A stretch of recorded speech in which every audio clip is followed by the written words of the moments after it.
We're going to take a look at more absolute value inequalities, starting with the absolute value 3z minus 2 is less than or equal to 8. Remember, absolute value means distance from 0. So that's showing or saying that the distance that 3z minus 2 is from 0 is less than or equal to 8. It does help to draw that out so you can get a visual on what exactly is taking place here. There are two numbers that are 8 away from 0. They are negative 8 and positive 8. So if the distance that is from 0 is less than or equal to 8, then that means 3z minus 2 is lying in between negative 8 and 8. If that's the case, you could say that negative 8 is less than or equal to 3z minus 2, which is less than or equal to 8. So that would be how you would set that up to solve for z. You're just showing that 3z minus 2 is lying between negative 8 and 8. So then all we have to do is solve that inequality for z. Remember, you have three areas here, a left, a middle, and a right. You want to get the z by itself or isolate the variable. To do that, you have to move the 2 first, add 2 to the left, the middle, and the right. And if you do that, we get negative 6 is less than or equal to 3z, which is less than or equal to 10. Continue solving for z. You want to get the z by itself, you have to move the 3 next. To move the 3, divide the left, the middle, and the right all by 3. So negative 6 divided by 3 is negative 2, 3z divided by 3 is z, and 10 divided by 3 is 10/3. So it's negative 2 is less than or equal to z, which is less than or equal to 10/3, and that is letter F. A little bit more complex, absolute value inequality this time. We have 1/2 times the absolute value of 2x plus 3 minus 1 is greater than 1. So we have a lot going on there that we need to deal with in order to get x by itself. To get the x by itself, we have to move the negative 1 to the other side, we have to move the 1/2 to the other side, and then we're down to absolute value, the inequality sign, and then a number on the other side, which is what we want. So to move that negative 1 to the other side, we're going to add 1 to each side. If you do that, you get 1/2 times the absolute value of 2x plus 3 is greater than 2. We are not using the distributive property here. A lot of people want to jump to the distributive property thinking those are parentheses or they're like parentheses. We're not doing that. We want to get the absolute value by itself. We want to isolate the absolute value just like if it was a variable itself. So to isolate that absolute value, you need to move the 1/2 to the other side.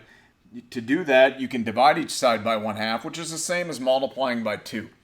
So if you divide each side by 1/2 or multiply each side by 2, you get the absolute value of 2x plus 3 is greater than 4. Remember, absolute value is distance from 0. So that's saying the distance that 2x plus 3 is from 0 is greater than 4. And it always helps to draw it out so you can see what's going on. There are two numbers that are 4 away from 0. They are positive 4 and negative 4. So if the distance that 2x plus 3 is from 0 is greater than 4, that means 2x plus 3 could be out here to the left of negative 4, or 2x plus 3 could be out here to the right of positive 4. If the distance from 0 is more than or greater than 4, it could be to the left of negative 4, or it could be to the right of positive 4. Notice I'm saying or. And remember, the or compound inequalities with the word or, they're a graph that splits in opposite directions. An and inequality will come together as one.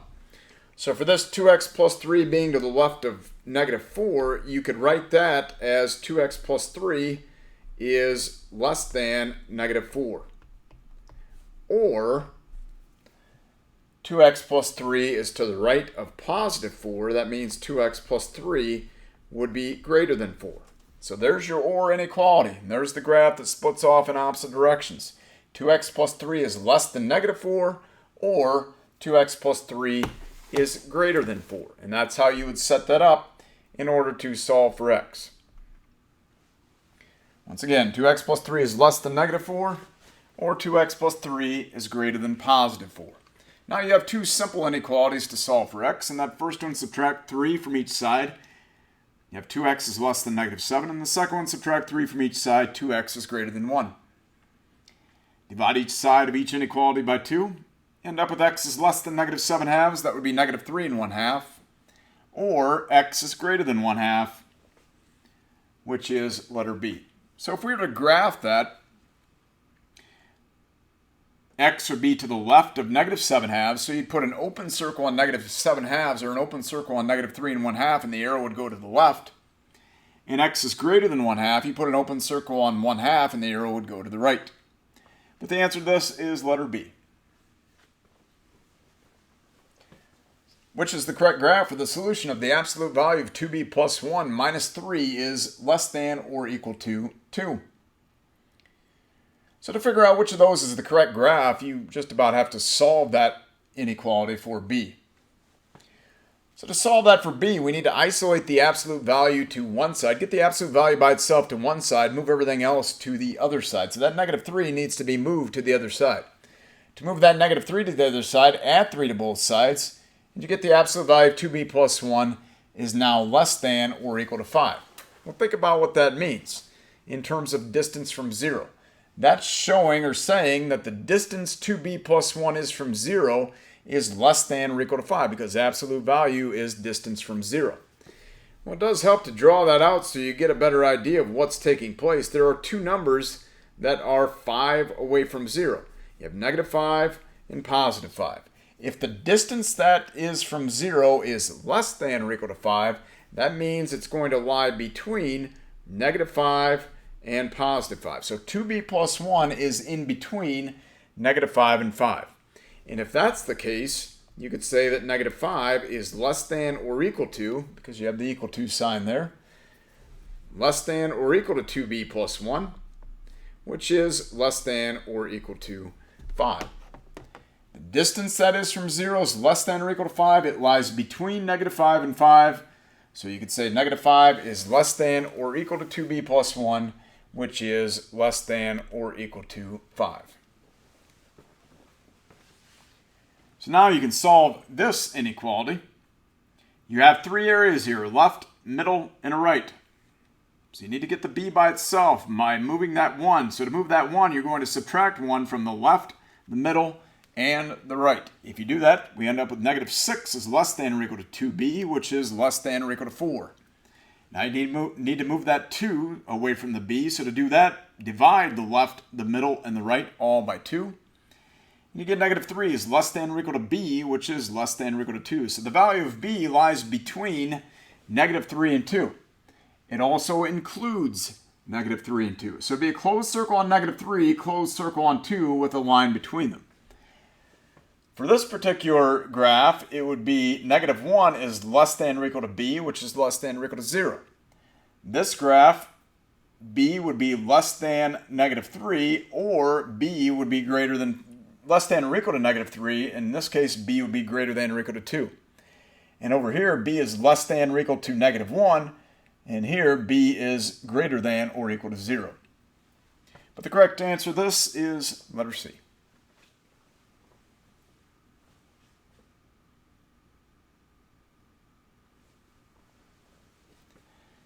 Pretty good skills if you can look at someone else's work, knowing there's a mistake there somewhere. If you can look at that and pick out what the mistake is, that's a showing that you have a fairly good foundation, solid foundation on your algebra skills. And to pick out the mistake, if I were doing it, I would step through it line by line, and sooner or later, if there is a mistake there, sooner or later it's going to set off or trigger something that tells you, hey, that doesn't match what I got in my head. That's where the mistake is. So starting with that first line, it says the absolute value of negative 4x plus 1 is greater than 3. Remember, absolute value is distance from 0. So if that's saying the distance negative 4x plus 1 is from 0 is greater than or more than 3, there are two numbers that are 3 away from 0, negative 3 and positive 3. If the distance that is away from 0 is greater than 3, that means that negative 4x plus 1 would be out here to the left of negative 3, and negative 4x plus 1 would be out here to the right of positive 3. If the distance that is away from 0 is greater than 3. So if that's the case, then setting that up, you would say that negative 4x plus 1 is less than negative 3, because that's the left side. Negative 4x plus 1 is less than negative 3. Or on the right side here, negative 4x plus 1 is greater than positive 3. Because negative 4x plus 1 is to the right of 3. So let's look at this compared to that first line and see if that matches up. Now that first line up there says negative 4x plus 1 is greater than 3. And negative 4x plus 1 is less than 3. Well, that doesn't match exactly what we have. It's showing that negative 4x plus 1 is to the right of 3. And then it's also showing that negative 4x plus 1 is to the left of 3. That's not making much sense. This is what they should have for that second line. So that's where the mistake is. It should read negative 4x plus 1 is greater than 3 or negative 4x plus 1 is less than negative 3. It doesn't matter what order you write those in, but those are the two inequalities that should be showing up there. Remember, absolute value is distance from 0. Just a quick summary of all things relating to absolute value. The number one thing to remember is absolute value means the distance away from 0. Back in elementary, middle school, you get in the habit of just taking the positive of whatever's inside the absolute value sign. You have to get away from that. When you get into solving equations, inequalities, as we've been doing, you have to eliminate that and think in terms of distance from 0. So if you have the absolute value of x equals 3, that's asking you how far is 3 away from 0. Now the graph of that is just a dot on negative 3 and 3. Because those are the solutions to that equation. X could be 3 or x could be negative 3. As for an inequality, the absolute value of x being less than 7, that's saying that the distance x is from 0 is less than 7. There are two numbers that are 7 away from 0, 7 and negative 7. So if the distance that is away from 0 is less than 7, it's in between negative 7 and 7. So you would say that negative 7 is less than x, which is less than 7, and that's what the graph would look like with the open circles and a line between them. Finally, if the absolute value of x is greater than 5, that's saying that the distance x is from 0 is more than or greater than 5. So if the distance away from 0 is more than 5, it would be to the left of negative 5, and it would be to the right of positive 5. So you could say that x is less than negative 5, or x is greater than 5. X is to the left of negative 5, or x is to the right of positive 5. Just always remember absolute value means distance away from 0.